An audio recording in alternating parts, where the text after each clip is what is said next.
Mayong adlaw katawhan sa Dios sa Archdiocese sa Osamis. Sa ngalan sa tong talahuron nga Arsobispo, si Archbishop Martin Sarmiento Khumuwadidi ug sa tibok kahugpungan sa mga kaparian dinhi sa lokal nga simbahan sa Osamis, kini nausab si Reverend Father Eman Pujutan ang maghatod kaninyo sa atong mga pagpamalandong bahin sa atong mga pagbasa karong adlaw. Ng igsoon ko na ni Kristo, adlaw karon nga Sabado, Enero 10, 2026. Ug nining adlaw nga Sabado, ato gayud nga kanabitang kinahanglan nga kita magpasalamat sa Ginoo tungod kay lain na pod nga adlaw ug labaw pa niana karong adlaw di ay nagasaulog ang ato ang halangdon nga arsobispo sa iya ang episcopal ordination. Si Archbishop Martin Sarmiento Khumuwad, ang ato arsobispo sa Osamis, karong adlaw Enero 10, nagasaulog siya sa iya ang episcopal ordination anniversary. 24 years na si Archbishop isip obispo tungod kay gi-ordain man siya niadtong Enero 10, 2022. Busa Archbishop Martin Sarmiento Khumuwadidi dinhi sa parokya ni Senyor San Vicente Ferrer sa lungsod sa Bonifacio.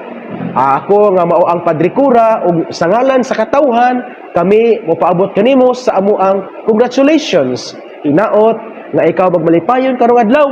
May God bless you more, give you more strength, and give you more kanang good health aron nga ikaw nagasaulog sa ika-24 nga tuig isip ikaw naordinahan isip obispo sa simbahan, ikaw gayud magmalipayon og lipayon kaunta sa Dios.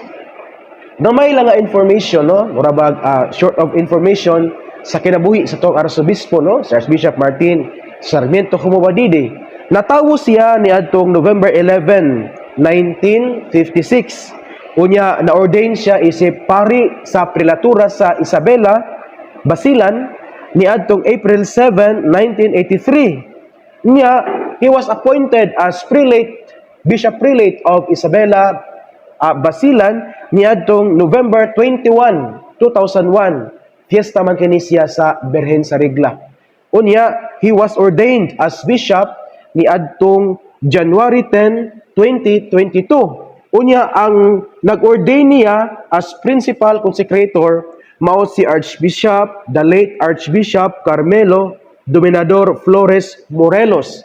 Unya ang mga kay kung mag-ordain og arsobispo o kung mag-ordain og obispo, tulo man nga kabuok ordaining prelate, na principal consecrator, na po yung mga co-consecrators. So ang principal consecrator sa ordination ni Archbishop Martin is pagka-obispo niadtong January 10, 2022 was the late Archbishop Carmelo Dominador Flores Morelos.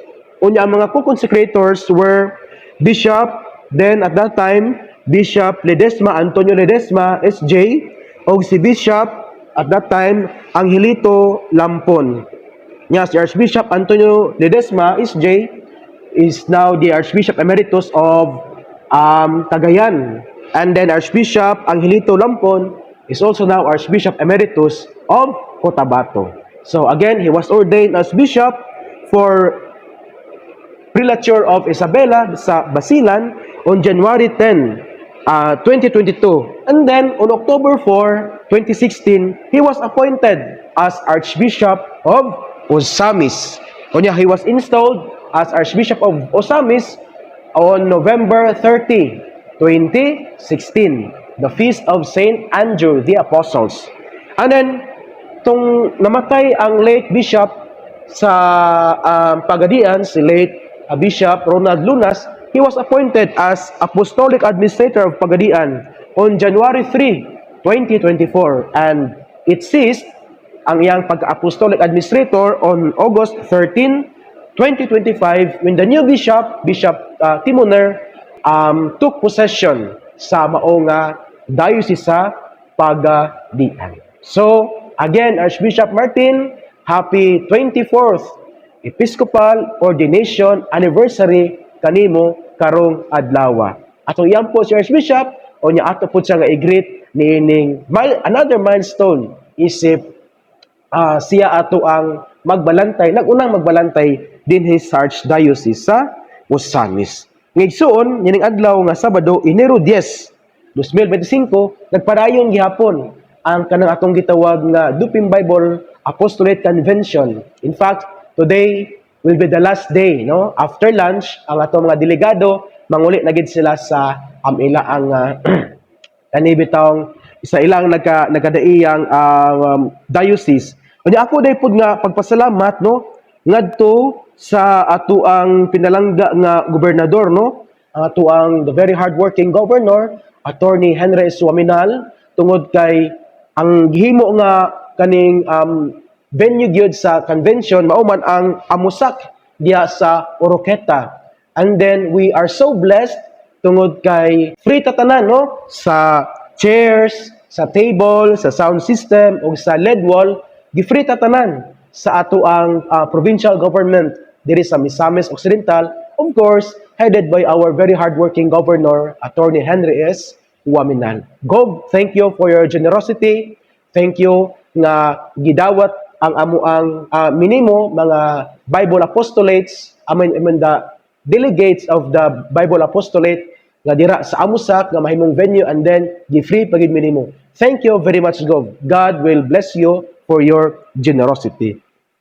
Ngigsuon nining adlaw nga Sabado, aritas tong ebanghelyo nga atong pagkakutloon sumala sa ebanghelyo ni San Juan. Himayaon ikaw o Ginoo. Humani ini si Jesus ug ang iyang mga tinun-an nangadto sa lalawigan sa Judea. Nagpabilin siya digto pipila ka adlaw uban kanila ug namunyag siya. Namunyag usab si Juan digto sa Enon. Dili layo sa Salim kay daghan mang tubig digto. Nangadto kaniya ang mga tawo ug sila gipamunyagan niya.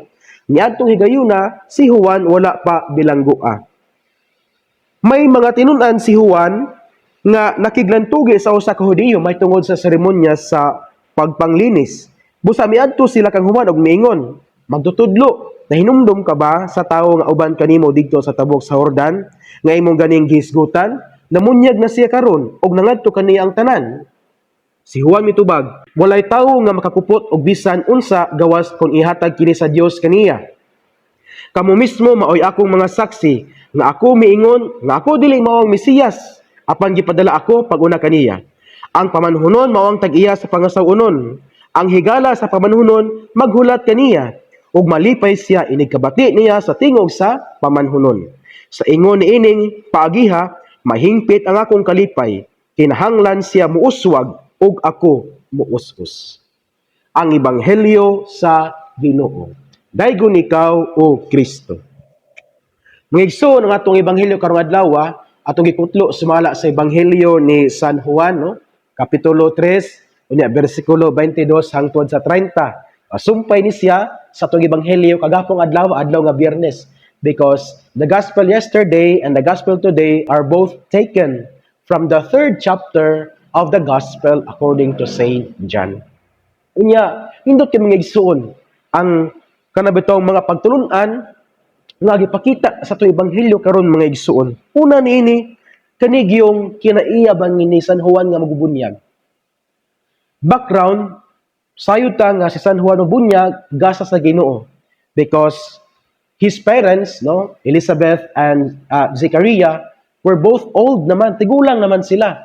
Gani ang iyang mama nga si Isabel kanabitong dili makaanak, kanang barin si Isabel, tigulang niya barin niya si Zachariah usab nga papa, tigulang na usab. So at the eyes of the world, in the eyes of the world, imposible gayud nga maburos sila.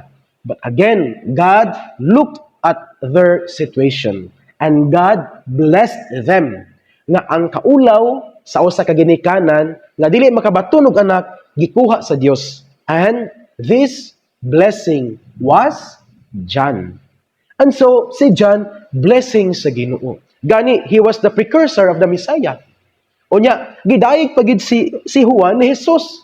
Kung mabasa ta sa mga ebanghelyo, John was praised by Jesus. Ug mingon gani si Jesus nga, walay mas labaw nga propeta kaysa kang Juan. Because again, Juan was the precursor of the Messiah. Meaning to say nga, siya mag-una sa Messiah, mag-andam sa dalan, aron pag-abot sa Messiah, andam na gayud ang dalan. And then, Si John usab, sikat kaayo. Grabe kay influence si John. In fact, katubi taong si Herod, no? Anak ni Herod the Great, di ba, na siya ay asawa ni Philip, yung brother. The name was Herodias. Si Herod, katubi taong, si Herodes, nga igsoon ni Philip, or ni Felipe, he was the governor, or he was the leader at that time. Nya kani siya, sikat ni siya nga tawo, leader good siya. Pero mag-enjoy man siya mamina kang Juan. So kani siya mga facts, mga igsoon, prove us nga grabe ang kanabitawng dungog ni Juan. Grabe ang kasikat ni Juan niya itong panahon na. Gani sa Ebanghelyo itong mabasa, nga John has also followers. Na ay mga tao nga ning-adto kaniya, na ay mga tao nga nahimong iyang mga tinunan, na ay mga tao nga nagpabunyag ngadto kang Juan. John was so famous. But the good thing about John is that ang ang kasikat, ang iyang kamaayo, wala nagpadako sa iya ang ulo. Kana bitawng mga igsoon, kana bitawng ang pamaagi bitaw ni Juan nga sayod siya ba? He knows his place. Kung unsa ang iyang role diya sa plano sa Ginoo. Nga siya dili mao ang Misaya, o kapila nagibalik-balik na ni Juan, nga dili siya ang Misaya, dili siya ang gipaabot sa katawhan. Gani in our gospel today, he repeated it. Ayang gibalik nga giingnan ta mo, saksi ka mo nga nag-ingon ko nga dili ako ang Misaya. Sa ato pa, klaro kayo ni Juan unsa iyang role. Taliwala sa iyang kasikat, he knows his place. Wala kani nagpahimo kaniyang hambugero. Niingon gani siya, kinahanglan nga siya muuswag, minto say nga si Jesus muuswag, ug ako muusus. Hindot kay nga pagtilunan kanato mga igsoon. Kay karong panahon na ako nakita og naobserbahan nga imbes ang mga tawo or kita moingon kinahanglan siya muuswag ug ako muusus, gibali man nato. Kay daghan karon ang moingon kinahanglan nga siya muusus aron ako muuswag. We are known for this mga Filipino. Kaning gitawag nato grab mentality. Nga dili ta gusto nga malabwan ta, gusto nato nga ubos permente katawhan aron kita ang mutaas, aron kita ang molambo. Opposite sa unsay gipakita ni Juan. Daghan karon mga igsuon ang ningdamit og mga tawo aron lang silang kinabuhi. Daghan karon ang grabe taw nagdaog-daog sa katungod sa mga tawo aron lang muuswag sila sa ilang kinabuhi. Daghan karon mga igsoon pura ni Kristo ang gustong mutaas at the expense of others. For example, kaning corruption. It is a concrete way, concrete example nga naay mga tao nga naninguha nga dato, mulambo, muuswag at the expense of others. Nga bahala na og mapobre mo basta kay dato ko. Bahala na og malunod mo sa baha basta kay safety ko. Bahala na og dako og bayranan sa ospital basta ako sa Amerika ko magpaayo. So you see, and maski na sa itong mga pamilya, daghan gid kay ni siya sa itong katilingban, sa itong mga silingan, kanang itong mga silingan nga dili gusto nga kita mulambo sa kinabuhi. Masuko sila nga mulambo tas kinabuhi. Masuko sila nga muuswag ta sa itong kinabuhi. Inon dahil ta nga nausog man ka. Of course, kay dapat mausog kita sa nakaglingon. Dapat mulambo man gid ta. Lagi ko'y nadumduman nga nag-istorya nako nga imbis ganahan na kay siya maparenovate siyang balay, pero dili sa gusto, kaya nga naman, masuko ang niyang mga silingan. Masuya ang niyang mga silingan. Magpalit siya sin, kasuyaan siya. Magpalit siya ganang nindot nga jealousy, ipa-slide niya ang niyang door, masuko ang mga silingan. Kaya gusto lagi nga dapat sila ray muuswag, ang uban muusus. Opposite sa unsay gipakita ni Juan. John is teaching us today in our gospel that ang tinuod nga paglambo sa kinabuhi, kanang paglambo pinaagi sa pagpuyo sa kinabuhi sa pagkapapaubsanon. John knows his place. We should know our place. John knew nga dili siya ang Misaya. And so, magpaubos siya. Kita usab, magpaubos sa atong kinabuhi. So first point mga igsuon, let us not allow that our achievement mas kinabuhi, our possessions and possessions maghimo na tong garboso ug arogante. No, hinaot kining atong mga nakab-ot sa kinabuhi, maghimo ta natong mas mapaubsanon because the greater the knowledge, the more humble the person should become. Kung kita mas taas og kahibalo, mas mapaubsanon unta kita. Kay ang tao nga taas og kahibalo pero arogante, kana siya nga tawo, wa gina siya nahibal-an. Ang iyang nahibal-an, knowledge lang apan dili wisdom. So first point mga igsoon, be humble despite our achievements, despite our status in the community. Be humble because that is what John is teaching us today. Nga kita mahimo gayud nga mapaubsanon ug dili mahimong garboso. Next point mga igsoon, John knew nga siya dili Misaya. So meaning to say, John knows his place. Sayod siya unsay iya ang lugar. Sayod siya asa sa mo lugar. Ug gumika ni ana siya nahimong magmalipayon sa iyang kinabuhi. Taliwala sa kalisod nga iya ang natagamtaman. Taliwala na siya gipatay, but we know by reading the gospel na si John nagmalipayon gid siya because he knows his place. He knew that he was not the Messiah. And this is a challenge to all of us. Kasi unta, we know our place. Kanabang sayod ta kung asa ang atong lugar, kung asa ta taman, kung asa ta kutob, o kung sa ato angay buhaton. For example, kung kita, we are, kanabitang trabahante ta, then dili ta magpa-as-if kung kita'y amo. Kung amo po ta, dili po ta magpa-as-if kung kita nga trabahante ta. We know our place basta dira sa community. Kung kita sa community, leader ta, so we should act as a leader. Kung member ta, we should act as a member. We should know our place. Kay ang rason man gud kung nga naay kagubot diyan sa katilingban, especially sa mga relationships, tungod kay mo-overlap ta sa place sa uban. Another example, kung minyo ta, then we should know our place nga minyo ta. Kung ulitawo ta, nga nakay trato, then know your place nga nakay trato. Kaya kung overlap ka ni ana, dira naman magsugod ang kining atong gitawag nga kagubot. Kung ikaw treasurer, unya sayod ka nga kanang kwarta, dili mo then know your place nga treasurer ka, minto say nga gisaligan ka sa kwarta nga dili imo dili na imo ang kwarta. Pero kung mo-overlap ka ni ana, din imong gasto ng kwarta nga dili imo dira na magsugod ang kagubot sa katilingban. So you see mga igsoon, I hope nga masabtan kanang we should know our place in the community. We should know our limits. We should know our tasks aron nga kita usab magmalipayon. John knew his role. John knew his place. John knew his task. Ug gumika ni ana, siya gayod nagmalipayon taliwala sa mga pagsulay diha sa iya ang kinabuhi. Busa mga igsuon, kining duha ka punto nga akong gipambit nga ato hinumduman. Una, be humble. John was so famous. He was praised by Herod. He was praised by Jesus himself. He had so many followers. He was so famous. Pero si John, nagpabiling mapaubsanon. He still said, I must decrease, he must increase. Second point, mga igsoon, we should know our place. Like John, nasayod siya unsa ang iyang lugar. O gumika ni ana, siya nahimong magmalipayon. Hinaot nga masayod po ta, unsa ato ang lugar. Dili ta mo overlap sa lugar sa uban. Maningkamot na kinatuang lugar, ato gayon nga mahimo. Aron nga sa kanunay, kita magmalipayon. Nga igsuon, din na nakukutob sa akong pagmalandong. Hinaot nga kining atong gihisgutan, ato gayong panikamutan nga puy-an diha sa atong kinabuhi. Kay bulahan kayo ang tao nga naningkamot nga magpuyo sa mga pulong ni Jesus. Sama siya sa usa ka kahoy nga gitanom daplin sa sapa, kansang dahon dili gayud malaya.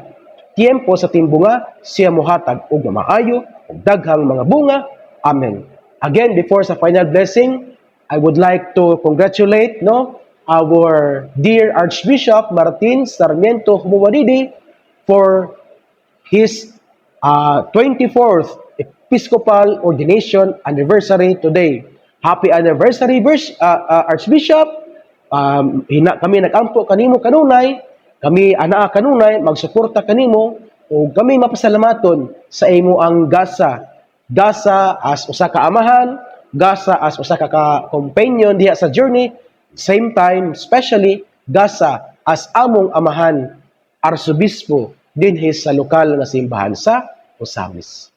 Ng igsuduban sa pangaliya sa tong mahal nga inahan, nga gisangpit nato mga misamis nga beren sa kuta, ang Dios unta magapanalangin kaninyo kanunay sa ngalan sa amahan ug sa anak ug sa Espiritu Santo.